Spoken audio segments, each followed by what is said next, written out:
มีของสมเด็จพระนางเจ้าสิริกิติ์พระบรมราชินีนาถพระบรมราชชนนีพันปีหลวงส่งพลิกฟื้นผ้าไหมคึมมะอุบัวลายจากผ้าไหมท้องถิ่นที่ทอใช้เฉพาะในหมู่บ้านสู่ผ้าไหมที่มีชื่อเสียงระดับประเทศวันนี้จะพาทุกท่านตามรอยพระบาทมาที่กลุ่มวิสาหกิจชุมชนแม่บ้านเกษตรกรคึมมะอุสวนหม่อนอำเภอบัวลายจังหวัดนครราชสีมาค่ะจากหมู่บ้านห่างไกลในดินแดนอีสานที่ต้องเคยเผชิญกับความแห้งแล้งและรายได้ที่ไม่แน่นอนแต่หัวใจของชาวบ้านคึมมะอุอำเภอบัวลายจังหวัดนครราชสีมาไม่เคยละทิ้งภูมิปัญญาที่ส่งต่อกันมาจากรุ่นสู่รุ่นนั่นคือการทอผ้าจุดเปลี่ยนครั้งสำคัญที่พลิกชะตาชีวิตของกลุ่มสตรีที่นี่คือการได้มีโอกาสเข้าเฝ้าทูลละอองธุลีพระบาทถวายผ้าไหมผืนงามแด่สมเด็จพระนางเจ้าสิริกิติ์พระบรมราชินีนาถพระบรมราชชนนีพันปีหลวงซึ่งนั่นกลายเป็นจุดเริ่มต้นของกลุ่มวิสาหกิจชุมชนที่เข้มแข็งมาจนถึงปัจจุบันกลุ่มของเฮาเนาะค่ะตั้งมาตั้งแต่ปีพศ 2542 นะคะก่อนจะได้ตั้งกลุ่มมาที่เป็นวิสาหกิจเลยค่ะกลุ่มบ้านเฮาก็เป็นหมู่บ้านที่ปลูกม่อนเลี้ยงม่อนมาแตะเก่าเนาะค่ะเป็นหมู่บ้านที่ปลูกม่อนเลี้ยงไหมแต่ว่าสมัยก่อนสิบ่ฮู้จักการขายว่ามันเป็นจังไดเนาะค่ะแล้วเฮาได้เอาผ้าไปขายผู้พ่านเนาะค่ะให้แม่พันปีหลวงอยู่ที่สกลนครพอเฮาได้ไปกลับมาเนาะค่ะเฮาได้มาตั้งกลุ่มมาเฮ็ดกลุ่มทอผ้าตั้งกลุ่มเพื่อที่จะมีตลาดมีการขายค่ะอันนี้คือกลุ่มของเฮาคือประวัติของเฮาเนาะค่ะตะกี้ตะกอนเฮาก็เลี้ยงม่อนปลูกม่อนแต่ว่าเฮ็ดท่ออยู่แต่ว่าท่อไว้ถ้าใส่ไหมค่ะท่อไว้ถ้าท่อเก็บไว้ถ้าใส่ท่อเก็บไว้ถ่ายลูกนะคะบ่รู้ว่าเอาไปขายใส่บ่รู้ว่าต้องเฮ็ดจังใดต้องได้ขายแบบนี้นะคะพอมีแม่พันปีหลวงมาเนาะค่ะปีละครั้งเนาะค่ะเพิ่นสิมาซื้ออยู่สกลนครเนาะค่ะทางกลุ่มเฮาก็สิได้พากันเอาไปขายค่ะเอาไปวางขายค่ะตอนนั้นคือสมัยก่อนเนาะค่ะเขาบอกว่าแม่พันปีหลวงเพิ่นมาซื้อผ้าอยู่สกลนครเราได้ยินข่าวแต่ว่าเราไม่เคยไปเราก็เลยอยากไปเราก็เลยไปก็ไปเป็นแม่บ้านธรรมดาก็พากันไปก็เอาผ้าไปวางไว้ท่านก็มาหยิบเอาแล้วก็มีคนเอาเงินมาจ่ายเราแล้วเรามาปีหลังต่อมาพอเรารู้แล้วเราก็ได้ไปเรามีรายชื่ออยู่แล้วเราก็จะได้ถือผ้าขึ้นไปสมัยก่อนคือใครถือได้เท่าไหนขายได้เท่านั้นอย่างของแม่วันเพ็ญปีแรกแม่วันเพ็ญไม่รู้แม่วันเพ็ญได้ขายได้เงิน 20,000 กว่าบาทก็ดีใจมากเลยค่ะตอนนั้นดีใจมากแล้วก็กลับมาทออีกพอมาทอได้ปีต่อมานะคะก็พากลุ่มไปพาแม่บ้านไปพอไปนี่คือใครถือได้แบบนี้นะคะแม่พันปีหลวงจะทอผ้าเป็นพับใหญ่คือกี่หนึ่งจะทอได้อย่างกิ่งคือได้20 เม็ดนะคะ20 เม็ดคือ10 ผืนนะคะแล้วใครทำลายไหนก็ทอลายของใครของมันทอไปแล้วก็ไปจะขึ้นไปถือแล้วก็มีตอนยังไม่ขึ้นไปก็จะมาวางผ้าไว้เพิ่นก็จะเวลาเสด็จมาก็จะเดินดูไหมค่ะถ้าชิ้นไหนโปรดหรือว่าชิ้นไหนที่เพิ่นชอบก็จะเอาตอนนั้นเลยค่ะอันนี้คือบรรยากาศตอนนั้นนะคะแล้วก็พอเพิ่นเอาขึ้นไปแล้วส่วนที่เหลือใครเหลือก็ได้ถือขึ้นไปนะคะแม่วันเพ็ญนี่ได้ถือผ้าขึ้นไปปีที่2มาตอนนั้นถือได้3 พับใหญ่ตอนนั้นได้เงิน 40,000 ดีใจมากเลยค่ะเพราะว่าไม่คิดว่าจะได้เยอะขนาดนั้นนะคะเพราะว่าท่านให้เม็ดละ1,000 กว่าบาทแม่วันเพ็ญดีใจมากเลยกลับมาร้องไห้เลยค่ะดีใจมากค่ะตอนนั้นถ้าไม่มีแม่พันปีหลวงตอนนั้นทางกลุ่มเราก็จะไม่รู้จักเลยว่าการขายผ้าไหมเป็นยังไงออกสู่ตลาดเป็นยังไงเพราะว่าคือเราไม่เคยไปไหนเราอยู่แต่บ้านแล้วไม่รู้ว่าผ้าไหมมันขายได้จริงไม่รู้ว่าผ้าไหมมันขายได้เยอะขนาดนี้เพราะว่ามีแต่พ่อแม่บอกว่าให้ทอถ้าไม่ทอเนี่ยจะไม่ได้ใส่จะไม่มีใส่แบบนี้เพราะว่าเราถูกพ่อแม่บอกว่าอย่างนี้ไม่ได้บอกว่าทอเอาไว้เพื่อขายอะไรแบบนี้ค่ะพอเราได้แม่พันปีหลวงมาซื้อตอนนั้นแล้วก็ต่อมาเราถึงจะทอผ้าไว้เพื่อว่าปีหนึ่งเราไปขายทีหนึ่งไหมค่ะค่อยมาเลี้ยงค่ะประมาณนี้แล้วต่อมาอีกหลายๆปีมาค่อยมีเกษตรเข้ามาสนับสนุนแล้วก็มาตั้งกลุ่มถ้าไม่ตั้งกลุ่มก็จะไม่ได้มีคนมาสอนทออะไรแบบนี้นะคะเพราะว่าเราก็ยังทำเดิมๆทำแบบเดิมๆว่าพ่อแม่สอนมาแบบไหนเราทำแบบนั้นนะคะเรายังไม่รู้ว่าย้อมสีธรรมชาติเป็นแบบไหนมัดหมี่ลายใหม่ๆอะไรเป็นแบบไหนแบบนี้ค่ะตอนนั้นคือตามใจเจ้าของใครมัดลายไหนได้ก็ทอลายนั้นค่ะแล้วใครสาวไหมได้เส้นใหญ่เส้นเล็กแบบไหนใครสาวได้แบบไหนก็สาวได้แบบนั้นค่ะแล้วเวลาถึงเวลาที่จะไปขายนะคะบางคนเลี้ยงไหมแล้วยังไม่ได้ทอถือเส้นไหมไปเพิ่นก็ซื้อดีใจมากค่ะ แล้วเพิ่นก็ซื้อแล้วบางคนบอกว่าไม่มีเส้นไหมเพิ่นให้เอาไหมกลับมาทำอีกนะคะทำแล้วเพียรจะไปขายปีหน้าค่ะปีต่อไปนะคะก็เลยเป็นเราก็เลยได้ไปทุกปีค่ะจากที่ตอนนั้นมาแล้วตอนนั้นตอนที่ทออยู่นั้นนะคะตอนที่ไปรอยังไม่ถึงคิวเรานะคะท่านประกวดผ้านะคะประกวดให้เราเห็นตรงนั้นเลยค่ะแล้วก็มีคนมาจับผ้าเราขึ้นไปแล้วประกวดนะคะของแม่วันเพ็ญได้ชมเชยค่ะได้ชมเชยสมัยนั้นได้เงิน 40,000 บาทยิ่งดีใจไปกว่าเดิมอีกค่ะเพราะว่าผ้าชิ้นเดียวเพิ่นไม่เอาไปแต่ประกวดได้รางวัลชมเชยได้เงิน 40,000 บาทอีกค่ะตอนนั้นเป็นผ้าลายหมี่ขั้นอีกเป็นหมี่ขั้นขอนาคน้อยค่ะทางกลุ่มเราก็เลยเอาหมี่ขั้นขอนาคน้อยมาเป็นเอกลักษณ์ของอำเภอบัวลายมาเป็นเอกลักษณ์ของบ้านคือมะอุนะคะเป็นหมี่ขั้นธรรมดาที่เราทอใส่กันค่ะเราได้รางวัลผืนนั้นเราก็เลยเอาผืนนั้นมาทำเป็นหมี่ขั้นขอนาคน้อยค่ะเราจะเรียกหมี่ขั้นขอนาคน้อยนะคะตอนที่เอาไปตอนนั้นนะคะมันเยอะมากคนก็เยอะแล้วเรายังได้ขึ้นไปวันที่ท่านจะเสด็จกลับท่านจะจัดเลี้ยงแล้วก็เดินตามท่านก็สามารถเดินตามเราก็เดินตามแล้วก็โชว์ผ้าให้ที่ตำหนักภูพานที่ข้างบนเลยค่ะจะมีรถทหารขึ้นมารับไปไหมค่ะขึ้นมารับข้างบนไปจัดเลี้ยงค่ะอันนั้นถ้าใครได้ไปนี่โอ้ยค่ะอันนั้นมีความสุขมากแล้วก็สนุกมากแล้วก็ปลื้มใจมากแล้วก็พอใจมากเลยค่ะตรงนั้นก็แม่พันปีหลวงก็จะเดินตามก็ถามเราก็เป็นเหมือนเป็นดีใจมากอะมีความรู้สึกว่าดีใจมากแล้วปลื้มใจแล้วก็อยู่ในตอนนั้นนะคะมันจะเป็นร่มไม้ใหญ่ๆอยู่ในนั่นแหละแล้วท่านก็จะโยงผ้ามาท่านก็จะเดินแบบก็มีคนมาเดินแบบมาอะไรแล้วก็มีของกินหลายร้านเลยจัดไว้แล้วแต่เราอยากกินอะไรกินได้หมดเลยไม่ได้ซื้อค่ะถ้าไม่มีแม่พันปีหลวงวันนั้นวันนี้ยังไม่มีกลุ่มเราวันนี้กลุ่มเราก็ยังไม่รู้ว่าจะยังไงแล้วก็ทำผ้าไม่เป็นแล้วก็ไม่รู้ว่าจะยังไงคืออันนี้คือส่วนตัวแม่วันเพ็ญนะคะในชีวิตแม่วันเพ็ญถ้าไม่มีแม่พันปีหลวงวันเพ็ญจะไม่มีทุกวันนี้จะไม่มีแบบนี้คืออันนี้วันเพ็ญสามารถพูดได้เลยนะคะว่าแม่พันปีหลวงให้ทุกสิ่งทุกอย่างเราตอนนั้นเราไปขายมาเราอยากได้รถเราก็ได้เราอยากได้ลูกเรียนหนังสือเราก็ได้แล้วเราก็ได้มาไปขายคือในชีวิตทุกสิ่งทุกอย่างเป็นเท่ากับว่าแม่พันปีหลวงมอบให้เพราะว่าเราเป็นเด็กบ้านนอกแม้แต่ตลาดแม้แต่โคราชเรายังไม่เคยไปเลยค่ะอันนี้พูดตรงๆเพราะว่าโคราชมันร้อยกว่ากิโลแต่บ้านเราเนี่ยมันอยู่บ้านนอกมันอยู่ชายแดนโคราชขอนแก่นไม่เคยไปเลยค่ะใส่กางเกงยังไม่เปลี่ยนยังใส่แต่ผ้าถุงค่ะถ้าใครเห็นสมัยก่อนคนที่รู้จักแม่เพิ่นจะรู้นะคะอันนี้คือเป็นความภูมิใจนะเป็นความภูมิใจส่วนตัวคือในชีวิตของแม่วันเพ็ญบอกได้เลยค่ะในครอบครัวของแม่วันเพ็ญหรือว่าชีวิตแม่วันเพ็ญทุกวันนี้แม้แต่ว่าลูกหรือว่าแฟนนะคะหรือว่าญาติเนี่ยค่ะถ้าไม่มีแม่พันปีหลวงที่เราได้ไปวันนั้นจะไม่มีวันเพ็ญที่สามารถในวันนี้นะคะถ้ามีโอกาสนะคะแม่วันเพ็ญขอบคุณแม่พันปีหลวงมากค่ะที่ให้โอกาสที่ให้โอกาสแม่มันเพ็ญในวันนี้นะคะแม่เป็นรู้สึกดีใจมากค่ะแล้วก็ภูมิใจมากที่แม่วันเพ็ญมีทุกสิ่งทุกอย่างนะคะแม่เป็นสามารถพูดได้เลยว่าแม่เป็นมีทุกสิ่งทุกอย่างเพราะแม่วันปีพ่อแม่วันปีหลวงจริงๆนะคะนี่คือความจริงใจจากแม่วันเพ็ญเลยนะคะ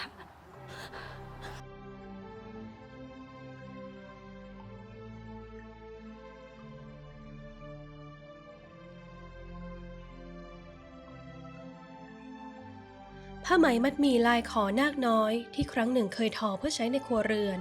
ได้รับพระมหากรุณาธิคุณชุบชีวิตขึ้นใหม่ทรงรับเข้าไว้ในโครงการศิลปาชีพและสนับสนุนให้เกิดการพัฒนาอย่างต่อเนื่องความงดงามของผืนผ้าเกิดจากหยาดเหงื่อและความตั้งใจในทุกฝีเข็มของช่างทอผู้ส่งต่อจิตวิญญาณลงสู่เส้นไหมปกติแม่ก็อยู่บ้านเลี้ยงลูกน้อยเนาะแต่ก่อนเนาะพอดีคุณวันเพ็ญหรือว่ากลุ่มแม่บ้านของเรานี่แหละค่ะตั้งกลุ่มขึ้นมาเราก็อยากได้อาชีพเสริมมีรายได้ใส่ครอบครัวแม่ก็เลยไปเข้ากลุ่มกับคุณวันเพ็ญกับคณะกรรมการเขาแล้วทีนี้ก็ปลูกหมอนเลี้ยงไหมแต่ก่อนเราไม่ได้ปลูกเยอะเอาไหมพื้นบ้านของเราทำเองบ่อเองฟักเองแต่เดี๋ยวนี้ก็ดีมีกรมหม่อนไหมเขามาส่งไข่ไหมให้ก็ได้เลี้ยงมาประมาณเข้ากลุ่มมาประมาณวันปี 2545 เริ่มเข้ากลุ่มมาอันนี้ก็20 ปีแล้วนะคะ20 กว่าปีแล้ว คุณ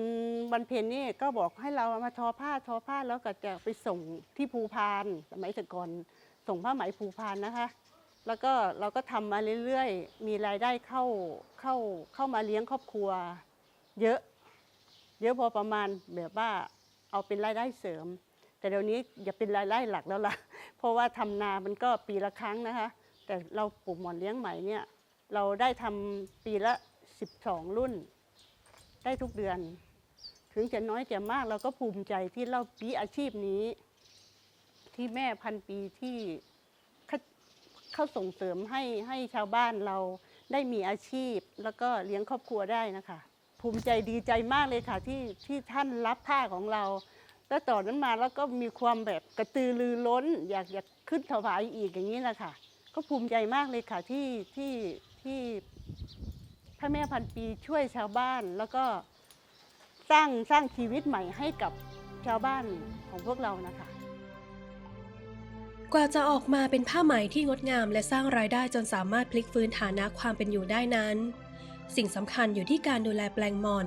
ให้ได้ใบหม่อนที่มีคุณภาพสูงเพื่อเป็นอาหารของตัวไหมที่ต้องใส่ใจในทุกรายละเอียดและวิธีการเลี้ยงไหมของชาวคึมมะอุก็ได้รับการพัฒนาขึ้นอย่างมากริ้วไหมสีเหลืองทองที่สาวออกมาด้วยมือทยอยแปลเปลี่ยนเป็นเส้นเงินเส้นทองที่หล่อเลี้ยงครอบครัวและชุมชนให้เติบโตอย่างยั่งยืนรู้สึกจะประมาณ47หรือ48นี่แหละค่ะ เพราะว่าไปขายผ้าที่ภูพาน เราเอาผ้าไปขายทำเองทอเองเลี้ยงกับมือเนี่ยสวนหม่อนค่ะเลี้ยงเองทำเองทีนี้เราไปขายผ้าที่ภูพานอันนี้เราก็เป็นหนึ่งในกลุ่มที่ถูกเรียกขายผ้า ก็รู้สึกปลื้มใจดีใจที่เห็นท่านซื้อผ้าเราไปขายเราเอาผ้าอะไรไปขายได้เยอะแยะได้เงินมาก็ดีใจเมื่อก่อนนี่เงินหมื่นโอ้ยเหมือนกับเงินแสนเงินล้านนะเราไปขายได้4-5 หมื่นนี้เราดีใจมากเลยนะคะเพราะว่ามีเท่าไหร่ท่านซื้อเป็นตับเลยเราเอาไปเราได้ขายหมดเราก็ดีใจ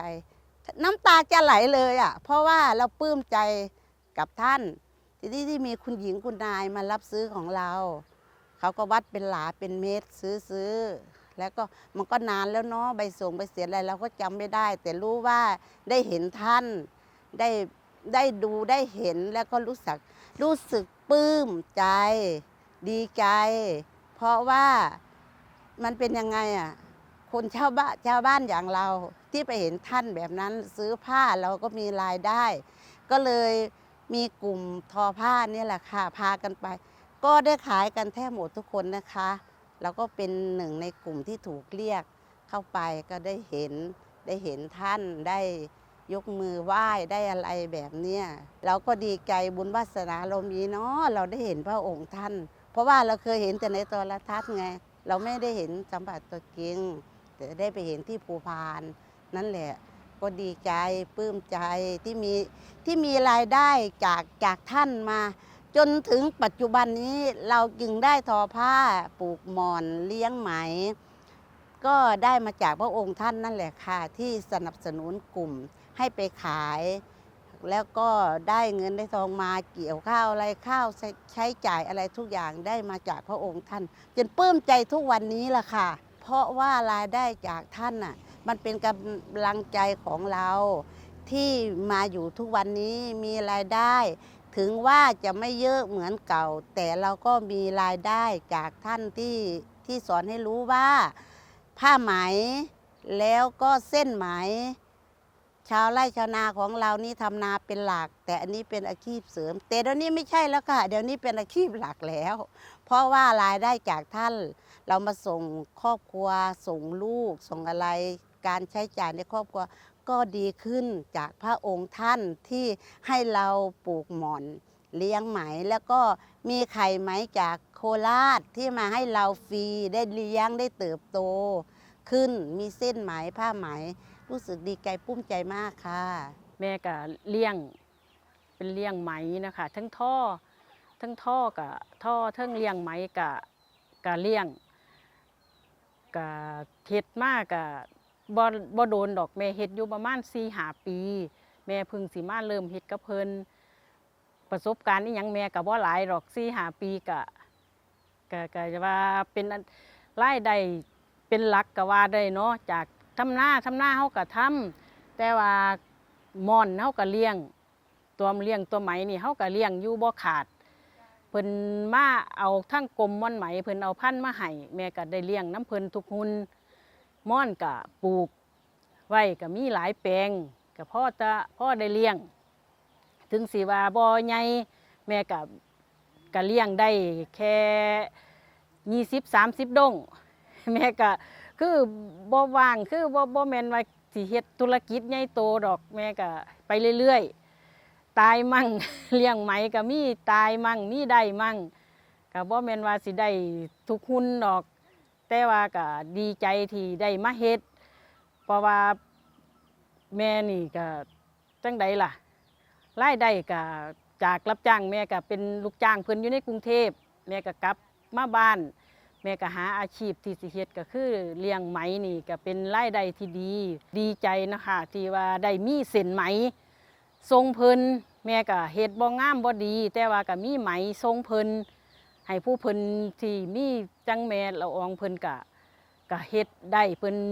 ท่องามท่อนี่ก็แม่ก็เป็นคนผลิตจังซี่ล่ะเลี้ยงม่อนตัวไหมเลี้ยงเส้นไหมทรงเพิ่นแม่ก็ขอบคุณพระคุณเนาะพระพันปีหลวงที่เพิ่นได้มองเห็นการเกษตรคือการเลี้ยงปลูกม่อนเลี้ยงไหมเฮานี่ล่ะแม่ก็ขอบพระคุณที่เพิ่นยังเหลียวเห็นคนบ้านนอกคนผ้าไหมนี่เป็นสิ่งที่สำคัญมันก็สวยงามก็เพิ่นเหลียวเห็นมองเห็นแม่ก็ภูมิใจก็ดีใจก็ได้เฮ็ดสินให้เพิ่นผู้เพิ่นไปค้าไปขายต่อเฮาก็เป็นผู้ผลิตเลี้ยงไหมนี่ล่ะเลี้ยงตัวม่อนแล้วก็สาวไหมนี่ล่ะแม่ก็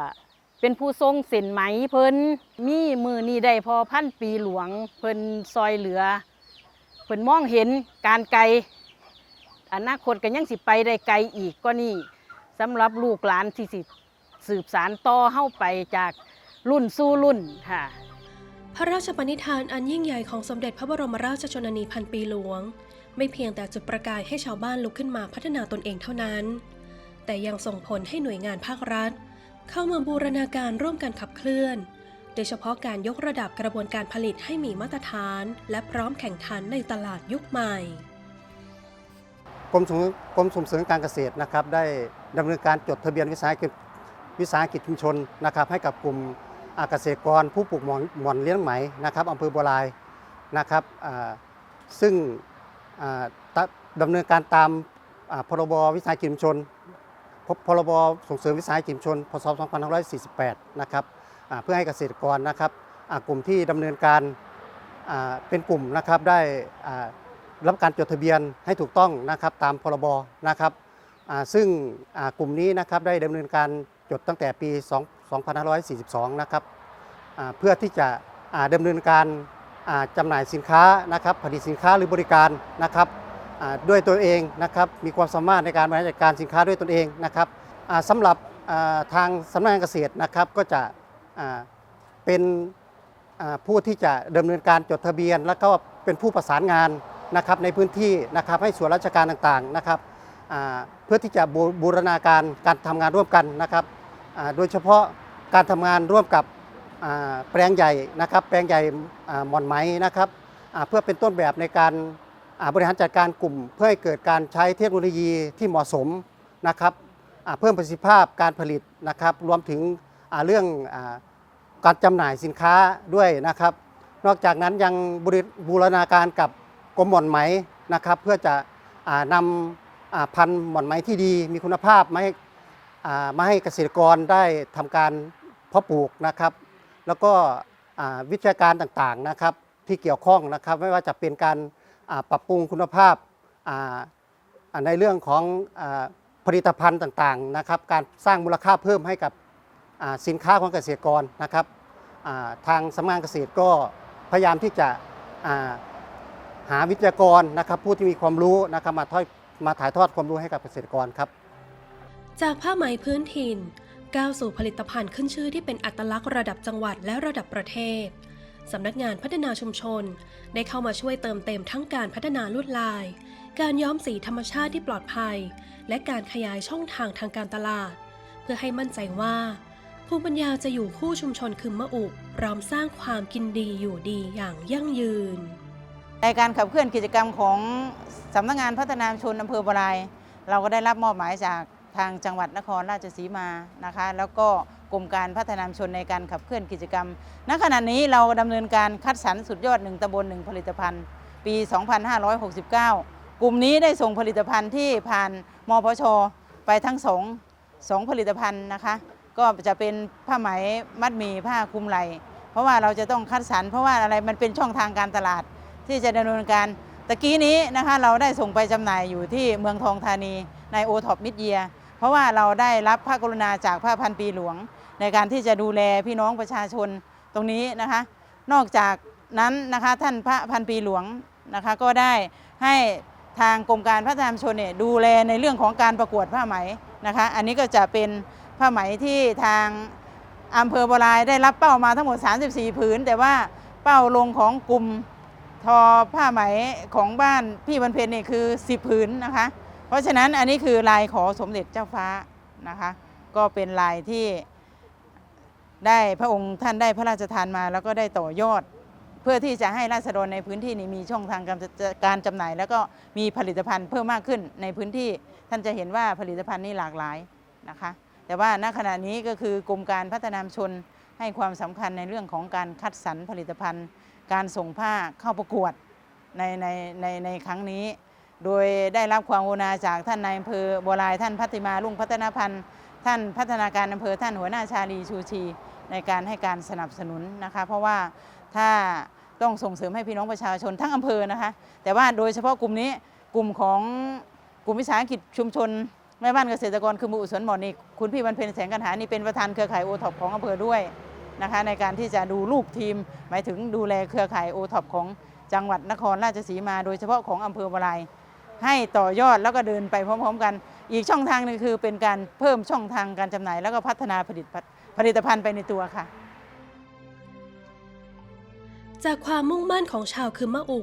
ผสานการบูรณาการรอบด้านของหน่วยงานภาครัฐยืนยันให้เห็นว่าภูมิปัญญาผ้าไหมไทยไม่มีวันเลือนหายไปตามกาลเวลาหากแต่ได้รับการยกระดับคุณค่าให้งดงามและยั่งยืนทั้งหมดนี้ล้วนกำเนิดขึ้นจากพระราชวิสัยทัศน์อันกว้างไกลและน้ำพระราชหฤทัยที่ทรงห่วงใยราษฎรในพื้นที่ห่างไกลทรงชุบชีวิตผืนผ้าและชุบชีวิตผู้คนให้ลุกขึ้นมายืนได้อย่างภาคภูมิใจภายใต้ร่มพระบารมีของสมเด็จพระนางเจ้าสิริกิติ์พระบรมราชินีนาถพระบรมราชชนนีพันปีหลวง